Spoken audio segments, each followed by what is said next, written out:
احتیاطی تدابیر۔ حاملہ وزنی غذائیں نہ کھائے جس سے قبض پیدا ہو، اور اگر ذرا بھی پیٹ میں درد یا بوجھ محسوس ہو تو کوشش کرے کہ 1-2 وقت روٹی چاول نہ کھائے، صرف شوربے میں گھی ڈال کر پی لے، یا 8 دانے منقع یہ استعمال کرے۔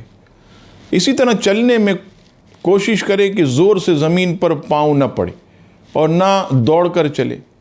اسی طرح اونچی جگہ سے یکدم جھٹکے کے ساتھ نہ اترے اور بھاری بوجھ یہ بھی نہ اٹھائے، اور دست لانے والی جو چیزیں ہیں وہ بھی نہ کھائے، زیادہ خوشبو نہ سونگھے۔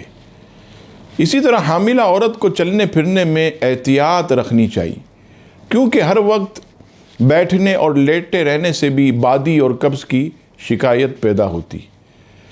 اگر حاملہ عورت کو قے آئے، کھانا دیکھتے ہی قے کی شکایت ہوتی ہے، خیال آتا، تو پودینے کی جو چٹنی ہے، پودینے کی چٹنی جو ہے یہ استعمال کریں۔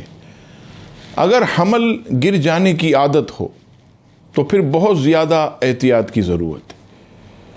اگر حاملہ کی بھوک بند ہو جائے تو مٹھائی اور مرغن تیل والی غذائیں چھڑوا کر اسے سادہ غذائیں کھلائیں۔ بعض حاملہ عورتوں کے پیروں میں ورم آ جاتا، یہ کوئی خطرناک چیز نہیں ہے، ولادت کے بعد خود بخود یہ ورم چلا جاتا۔